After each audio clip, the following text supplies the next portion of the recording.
Chicos, ¿cómo están? A ver, empezamos nuestra clase. Hoy vamos a ver la segunda parte del tema de aprendizaje. Y por ahí, bueno, les había mencionado que el tema de aprendizaje, pues el capítulo de aprendizaje es un capítulo de los que a mí me agrada mucho. Ya tiene que ver con la modificación, ¿verdad? Eso es lo que habíamos mencionado la semana pasada, ¿no? Que aprendizaje era modificar la conducta, transformar a la persona a través de la modificación de su comportamiento. Bien, hoy día te voy a hablar de los tipos de modificación que hay, o sea, los tipos de aprendizaje que tienen. Tú dirás, profesor, eso está bien chiquito. Sí, pero necesito darte un montón de ejemplos al respecto. Vamos a ver. Tipos de aprendizaje, ¿ya? Toda la clase, incluso en tus rapiditas, en el libro mismo, vas a ver que viene solamente esto, porque hay un montón de cosas que explicar. Empecemos entonces. ¿A qué nos referimos con tipos de aprendizaje? Ya, nos referimos al conjunto, al conjunto de formas, escucha bien, al conjunto de formas de modificación respecto de la conducta. Y tú dirás, profe, ¿por qué lo dice así? Ya, porque el comportamiento se divide en 5 conductas. Conducta fisiológica, motora, cognitiva, social y afectiva. Son 5. Pero a la fisiológica, a esa no la tomamos en cuenta. ¿Por qué?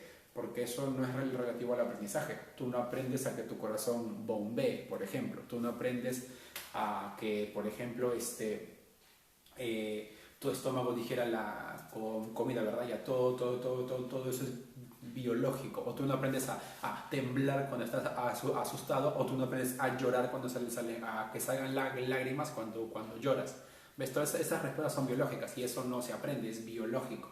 Lo que sí aprendemos son las conductas motoras, las conductas cognitivas, las conductas sociales y las conductas afectivas. ¿Ya? Muy bien, comencemos con el primero. Aprendizaje motor. ¿Qué dice? Profesor, modificación de conductas motoras gruesas y finas.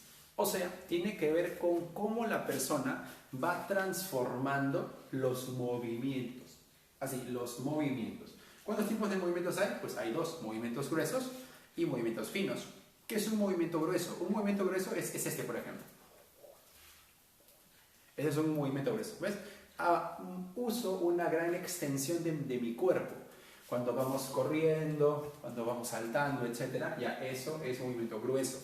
Saltar, correr, trepar, sentarse, ¿sí? Todos esos movimientos gruesos. ¿Y por qué se llaman gruesos? Porque usamos una gran extensión del cuerpo. También puedes añadir golpear, nadar, patear un balón, lanzar un objeto, ¿sí? Incluso cortar arbustos, fíjate, usando esas tijeras enormes, ya ahí estamos usando un movimiento grueso. Ten cuidado, porque los movimientos se van a diferenciar por gruesos, usar una gran extensión del cuerpo, y finos, por usar una pequeña porción. Por ejemplo, un movimiento fino, ¿cuál es? Movimiento fino sería cortar con tijera, pero no cortar con tijera para arbusto, porque ahí usamos un movimiento grueso, ¿verdad? Cortar con tijera, delinear, pintar, escribir, ¿sí? Dibujar. Esos son movimientos finos, ¿ya? Los movimientos finos están vinculados con una pequeña porción del cuerpo, ¿ya? Pero ¿a qué se refiere con conductas motoras entonces? Bueno, se refiere a cómo van transformándose dichos movimientos. Por ejemplo, la primera vez que pateabas balón, ¿metías gol? No, ¿verdad? Poco a poco fuiste midiendo la fuerza, ¿verdad? Fuiste midiendo el ángulo, la postura con la que ibas a patear, ¿verdad? Eso se va aprendiendo, o sea, eso se va mejorando, se va modificando, ¿verdad? Por ejemplo, no es lo mismo cómo tira un penal Messi a cómo tira penal Ronaldo, ¿verdad? O sea, no lo hacen igual porque no han aprendido igual. Sus conductas, sus movimientos gruesos, se han ido transformando, o sea, han ido aprendiendo, ¿sí? A lo que tienen hoy en día, ¿ya? Pues a tener en cuenta, por ejemplo, las personas que aprenden a pelear, pelear está acá, son movimientos gruesos, ¿ya? ¿Pelea igual alguien que hace taekwondo que alguien que hace boxeo? No, ¿verdad? Entonces, ¿ves? Ambos usan movimientos gruesos, pero sus estilos de pelea se han orientado de un lado, se han orientado del otro, ¿no? El de taekwondo utiliza más las piernas y el de boxeo usa más sus brazos, ¿verdad? Entonces, ahí vemos eso, ¿sí? Aprendizaje motor, cómo estas conductas van mejorando. Al comienzo el boxeador hace un jab, pero al comienzo no le sale bien porque baja el otro brazo, y se descubre la cara, entonces tiene que aprender a golpear y siempre regresar y defenderse, y eso tiene que aprenderlo, o sea, tiene que ir cambiando su conducta de estar, por ejemplo, quieto a estar siempre desplazándose. El taekwondista no se cubre tanto el rostro, ¿verdad? Está más en plan aquí, ¿qué va? Entonces va mejorando, pero fíjate, a nivel de movimientos nada más. Sigamos. Aprendizaje cognoscitivo. Este es, por ejemplo, el que estás usando tú ahorita, ¿ya? Tiene que ver con la modificación de conductas cognitivas, vinculadas ¿a qué? Al pensamiento y al lenguaje. Pensamiento con la adquisición de tus conceptos y cómo los van cambiando, y las palabras. ¿Cómo es esto? No confundir esto con la memoria, o sea, no se refiere simplemente a acumular conceptos, sino es cómo los conceptos que vas aprendiendo van modificando tu pensamiento, ¿sí? Ejemplo, un niñito chiquito, se me ocurre, a ver, de unos 5 años, yo le doy a escoger, por un lado, ¿no? A ver, mira, acá tengo, escucha bien, tú escucha bien, acá tengo 30 monedas de 10 céntimos. Y él va a ver un montón, un cerrazo de monedas de 10 céntimos. Y acá tengo solamente 5 moneditas de 5 soles. Entonces, simplemente le digo, mira, acá hay 30 monedas y acá hay 5. ¿Cuál quieres? El niñito de unos 5 añitos va a escoger cuál. La que tiene 30 monedas, ¿verdad? ¿Por qué? Porque él tiene en su idea el concepto de que si hay más número de objetos, pues eso es más. Como acá hay menos número de objetos, eso es menos, ¿verdad? Pero tú ya te has dado cuenta, ¿cierto? Tú te has dado cuenta que 30 monedas de 10 céntimos vale menos que 5 monedas de 5 soles. ¿Me dejo entender? Porque tú tienes otro concepto y eso lo has aprendido. O sea, ¿a qué me refiero? A que tú has modificado tu forma de pensar a partir de la adquisición de nuevos conceptos, ¿sí? Entonces, hoy en día a ti ya no te estafan. Un chiquito yo sí lo puedo estafar.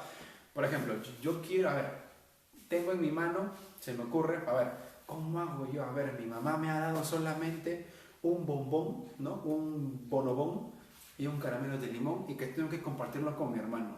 Uy, pero ya lo vio, ya le voy a decir, ya, ¿cuál quieres? Le muestro así, ¿no? Él va a escoger uno, ¿no? Entonces, ¿estás seguro? Acá, por ejemplo, está el bonobón, ¿ya? Y acá está el caramelo de limón. Entonces le digo, ¿cuál quieres? Y él escoge ¿dónde está el bonobón? Y yo le digo, ¿seguro? Ah, bien, no me da un problema. Fíjate que el que te coges te lo vas a quedar. Y él va a estar, ya, cambio. Ya, ¿cambiaste? Sí, ya, toma. Y le doy el limón. A él lo puedo estafar, pero a ti ya no. Porque tú tienes mejores conceptos y por eso tu pensamiento se ha modificado, ¿sí? Pero que con las palabras funciona igual. No es lo mismo, por ejemplo, cuando estabas en primaria, cómo te enseñaban tus clases tus profesoras, a cómo te enseñan tus clases hoy en día tus profesores en secundaria, ¿verdad? No es igual. Tú debes de acordarte. En primaria son como que más afectivos a nivel del uso de palabras. En secundaria ya no. Habrá sentido cuando pasaste a primero, segundo, tercero, pues ahí viene esto, ¿no? El cambio de términos, ¿sí? Por ejemplo, a ver, hablar de forma mucho más sofisticada implica una modificación en el lenguaje, ¿sí? Por ejemplo, a ver, podría yo comenzar a decirte, ¿no? Bueno, los términos aprendizaje motor, aprendizaje cognitivo, aprendizaje social, aprendizaje afectivo, hacen referencia a constructos psicológicos que utilizamos para determinar los tipos de modificación conductual ejercidas en los patrones de comportamiento de cada sujeto, sea este sujeto humano o animal. ¡Boom! O sea, fíjate cómo a través de palabras diferentes mi lenguaje también cambia, ¿ves? Entonces, por ejemplo, si tú quieres hablar cada vez mejor, tener una mejor expresión de lenguaje, o sea, cambiar tu lenguaje, adquiere más palabras, pues. Profe, ¿cómo hago eso? Ponte a leer. Profesor, no me gusta leer. Ya. Mira, cómo ha avanzado tanto la tecnología que ahora ni siquiera necesitas leer. ¿Tienes Spotify? Por ejemplo, si tienes computadora, puedes buscar en Spotify podcast.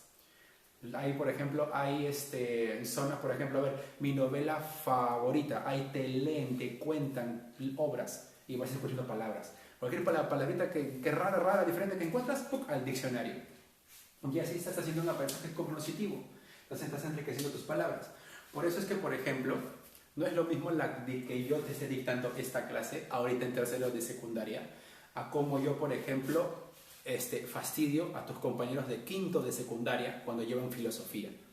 A ellos yo no los perdono cuando se confunden palabras, se expresan mal, no argumentan adecuadamente, porque se supone que ya están en quinto, ya han aprendido, y fíjate, vienen un montón de ellos anteriores que han debido haber aprendido un montón de conceptos y un montón de palabras, ¿ves? Entonces, es conocido como modificación de las conductas, del pensamiento y del lenguaje. Aprendizaje social. ¿Por qué se llama aprendizaje social? Porque tiene que ver con la interacción con las demás personas. Así, interactuamos con los demás y a partir de ello aprendemos. Por ejemplo, ¿cómo caminas? Mira, algo tan básico, ¿cómo caminas? Por ejemplo, hay personas que caminan así, ¿no? Así, caminan así, como hay personas que finalmente caminan normal, ¿no? Ya, pero esas formas de caminar, ¿de dónde las han sacado? Pues han observado a su mamá, han observado a su papá, a su vecino, a cualquier persona, ¿no? Entonces, a medida que han ido observando eso, lo han ido incorporando. A eso le llamas aprendizaje social, que es la incorporación de conductas, ¿sí?, a partir del contacto con otras personas. No es lo mismo las palabras que usas a el dejo que tienes. El habla, por ejemplo, tiene que ver con el aprendizaje social. Por ejemplo, en la selva tienen un dejo, en la sierra tienen otro dejo y acá en Lima tenemos otro dejo. ¿Me dejo entender? Pero eso ya es social, porque tiene que ver con cómo se ha modificado tu conducta, en este caso la forma en la que nos expresamos socialmente, pero en relación a la interacción con otras personas. Acá, por ejemplo, aprendemos costumbres, valores, aprendemos principios, aprendemos lo que hacen los demás, por ejemplo.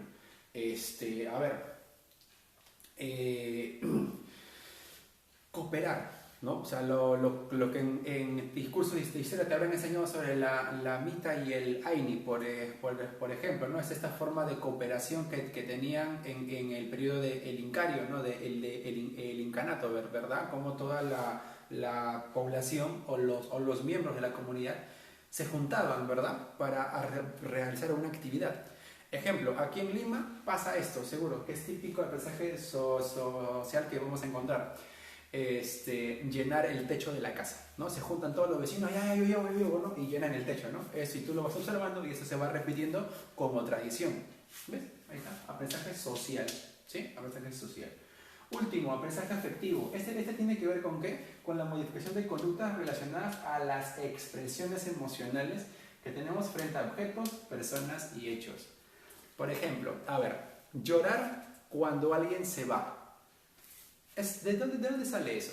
Bueno, eso sale porque hemos visto constantemente que cada vez que alguien se va, mamá, papá, nuestra hermana, nuestro hermano se ponían tristes. Entonces decían, pues ya ha ido, ¿qué va a hacer, no? Típico del niño, ¿no? El niño trata, ¿y por qué lloran? Sí se va, ya, y se va, ¿no? Y luego te das cuenta que a veces pasa de que es como que no se vayan a volver. Los bebitos lloran, por ejemplo, los niños chiquititos, los infantes lloran, ¿no?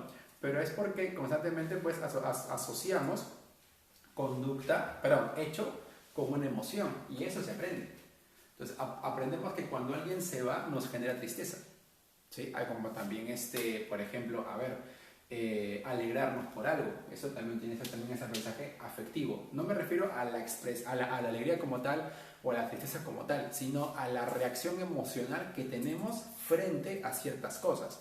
Por ejemplo, a ver, si tenemos un hermano mayor que reacciona tiernamente cuando ve un gato, probablemente tú también tengas esa misma respuesta afectiva cuando veas un gato y digas, ¡ay, un gatito! Típico, ¿no? Porque estás vinculando esto, objetos, personas, hechos, con una emoción. De esa forma se construyen reacciones emocionales frente a las cosas, ¿sí? Por eso que, por ejemplo, a ver, tu papá constantemente dice, ají de gallina, no, no quiero comer. ¿Qué hace el niñito? Repite, ay no mamá, ají de gallina, Claro, a tu papá posiblemente tu mamá le diga, ya, está bien, no comas, y a ti, te cae, ¿no? Tú sí te comes, ¿no? O al revés, ¿no? Tu mamá ve a tu papá y le dice, ya viniste, pues en plan, y tú, ¿qué hace el bebé chiquito? Su papá, ya estás aquí, papá. Pues vemos cómo las emociones se van asociando y así vamos modificando nuestras conductas emocionales. ¿Sí?